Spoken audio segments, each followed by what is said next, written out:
today's video, we're going to be discussing the history of why I decided to quit caffeine.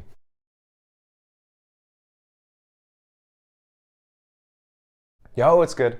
Welcome back to another lesson here at Sobriety University. This channel is designed to talk about addiction and recovery related topics. So today we're going to be beginning the first of 4 videos in a 4-part series on quitting caffeine. And I wanted to break this up into 4 different sections because I think it'll be easier to follow, and then the one video won't take 25 minutes. So at the end of each of these videos, I'm going to be posing a question that can be answered to help kind of shed some light on whatever the situation may be around caffeine. And of course, these can be incorporated into other addictions as well. I've definitely asked them, and they've helped just kind of put a marker of where I'm at with this substance. And so I found this super helpful and decided that we'd make some videos on that. So before we dive in, just wanted to say appreciate anyone who's been watching and subscribing and all that. I really appreciate it. And again, likes, comments, subscriptions are always appreciated. Love hearing what is going on in the addiction recovery related community. Seeing a lot of clean time, which is awesome, and gives inspiration to this guy as well. So I guess let's just dive right in. So this video is going to be about the history, and in specific, kind of what led up to wanting to quit. Growing up, I never really liked coffee, and I think that's what I'll start with, because I think when I think caffeine, I of course think coffee and Starbucks and all that. Personally though, I just never really got into it. I noticed a person in the family drank it a lot, and I think maybe that kind of deterred from wanting to use it. What I did get the caffeine from though was soda, and I drink a lot of soda. And it was interesting because I would drink soda, and as a youth anyway, I never really got that hype because I think I just had so much energy from just being young anyway. So I almost felt sedated after I used caffeine, which was interesting. So I remember we'd go out to eat a lot. We'd go to Culver's, and I would always get Mountain Dew or like Pepsi or something. And as soon as we'd get into the car, in like 5 minutes, I'd be passed out. Even though I just drank like 2 of those 20-ounce things of soda with caffeine in it. And that also could have been just because we ate super greasy food and was sedated because of that. However, I was still curious on like, I wonder why like I just pass out when I drink caffeine. So continuing forward, got into like energy drinks, called middle school and stuff, and never drank them a lot. Would just drink them here and there, and like would have to sneak them because it was kind of like a naughty thing to have energy drinks as a kid. And going into high school, that kind of subsided. Was still drinking soda and stuff, so getting caffeine that way. And I remember specifically, some friends and I, we began taking like a supplement called C4. It was a pre-workout. And for those that haven't heard of it, it's this just super loaded caffeine powder that I remember when I would take it, the skin would start itching and like tingling because there's just so much caffeine in it. And of course that was great for working out because I could just get on the bench and just like pump for hours. However, afterwards, the crash was quite intense, and it was quite addictive as well, which is what I'm talking about on this channel. And it took a while to wean off, I'll be honest. So we drink that a lot. Again, would have energy drinks here and there, not a ton, just like when I was like on a weekend with friends and stuff. And then moved into college, and I think that's where the caffeine use started to pick up a little more, because not only was I free to do whatever I wanted, we drank a lot. We drank a lot of alcohol. And of course, some people can just shoot it back, no problem. I was not one of them. I had to chase it with something.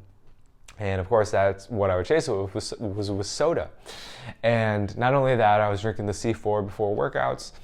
And sometimes I would mix them, like a friend and I, shout out to Dave if you're watching, we would, before partying, we would chase with, what did we do? We would get a shaker cup full of C4, and we would just chug that, as we'd use that as chase. So we were just getting one drunk and hyped on caffeine.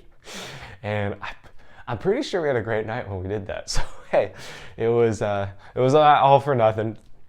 However, it was quite the concoction, and we'll never do it again, I pray. And so I think the caffeine started to really become a lifestyle thing once I got into college. And also, after the first year, I remember a friend and I, we would work out. He played football at a different school, and he asked if I wanted to be his training buddy. And I agreed, of course, because he was a big dude and I was pretty skinny and I kind of wanted to put on some mass. So I decided to train with him. And we got into this kind of pre-workout energy stuff called Verve. And it was like a pyramid scheme thing. However, we got like a ton of product, and it was really delicious actually. And it was one of the first like healthy energy drinks, I think, that like hit the markets, because those weren't like really big there. Now there's like a ton. Like The Rock came out with one, and I mean there's just so many, like the yerba mate or whatever it's called, that's one. And so this stuff had a ton of caffeine, and we would drink it before every workout, and we worked out twice a day. This was great for lifting, of course, and getting pumped. I definitely would see how some guys can just get so big and just work out all the time because of the caffeine. And it's not a good thing, it's not a bad thing. It just made a lot of sense. Like, oh, this really does help with lifting in terms of gaining a ton of mass and stuff. Now I lift and I don't use caffeine at all, of course. And yeah, I definitely can do like probably 4 or 5 lifts within a session, and then I'm cashed. However, like I don't really care. It's like I'm not looking to get huge anymore. I'm just looking to maintain what I have and just kind of just build very, very, very slowly, because that's what's going to happen when I'm not working out twice a day, every day. So continuing forward, when I really got into addiction with drugs and alcohol, that's really when it was like soda was like an everyday thing. I remember chasing Cottonmouth for marijuana with Coke. I would drink a lot of Coke. Not this Coke, the liquid Coke. And yeah, that was the go-to. Loved drinking Coke and smoking weed. Those two were one and the same. And then, of course, whenever I would drink a little bit here or there, I would chase it with something, soda, of course. And then, so when I decided to quit, that's when I really stopped drinking soda, said, okay, I'm going to change around the diet and stuff. And what I started to drink then was kombucha. So for those that don't know what kombucha is, it's a fermented tea. Can get it at almost any store now. It's about the amount of caffeine as a small cup of decaf coffee, so like 40 milligrams or something. Because it does usually have black tea or green tea as well. So I would drink that as a substitute. I never really did it for the caffeine. I just liked kombucha. I think it's still really delicious, and it's got a ton of juice in it. I did give it up when I quit sugar because of the juice. It was spiking blood sugar, and also because of the caffeine too. So goodbye kombucha. You are delicious. And I can remember after a few years, once I was stopping the soda, I noticed that I would start to get a little juiced up when I had a kombucha. Even just 40 milligrams, I would definitely notice a difference. And I think because the body had just kind of flushed out all the intense high amounts of caffeine, like the 100, 200 milligram quantities. And so 40 milligrams now was enough to kind of get a buzz going. And a couple summers ago, when I was just thinking about quitting, I was golfing a lot. And I remember I would drink a kombucha, 40 milligrams, very minute. And I'd be slamming that thing. I'd be hyped. I'd be like doing push-ups between greens, and I was waiting for someone. And I just had so much energy. And then I would go like to test it without kombucha. And I would just kind of be like, yeah, like, here we go. And I'd be slowly walking from hole to hole. It was kind of peaceful. I mean, it was like I was more in it for the scenery than I was, I think, the intensity of the golf. However, when I had that kombucha, I was all like gung-ho, like, let's compete, let's go. And I mean, I was the only one golfing, so that's the craziness of it. And so I decided to quit, and I quit at the same time I stopped eating sugar. So this was a little over a year ago.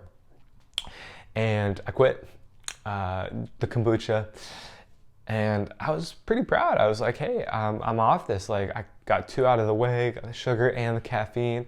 Let's go. Doing pretty well. 8 months later, I was reading an article about dark chocolate, and this is where I'm like, fuck, because I was eating so much dark chocolate. There's like a ton of sugar-free dark chocolate out there, so it was a great substitute from the sugar. And apparently it was a great substitute from the caffeine as well, because apparently dark chocolate has caffeine in it. A very small amount, it's like 12 milligrams per, I think, maybe ounce or something.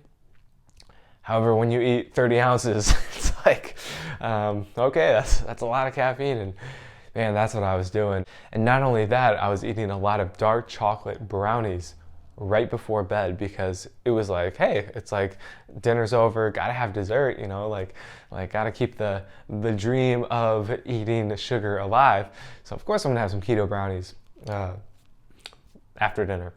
And of course I'd be up till like 2, 3 in the morning, and I had no idea it was related to caffeine. I thought it was just like I was inspired to do stuff. And I mean, really, I was just in bed watching YouTube and stuff, so it was kind of a waste. And I didn't know that at the time. And so when I discovered I was still eating caffeine,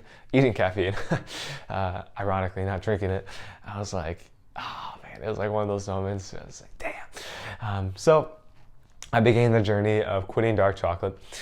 And yeah, it was a little painful. Sought out some recovery support groups. Those were great. There's only a few of those groups in the world, so it was very small.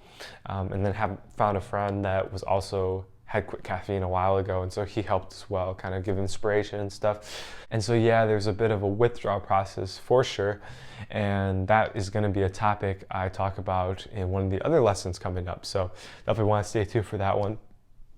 As for today, I think that's going to be it for the history.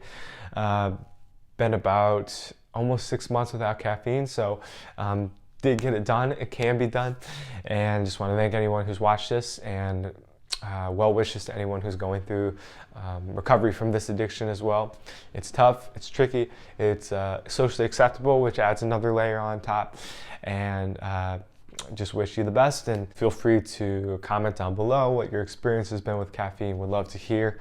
And other than that, yeah, talk to you guys in the next one. Have a great weekend, and talk to you soon. Peace. Yo, I don't think I made that super clear. Question for this week is, what has your experience been with caffeine?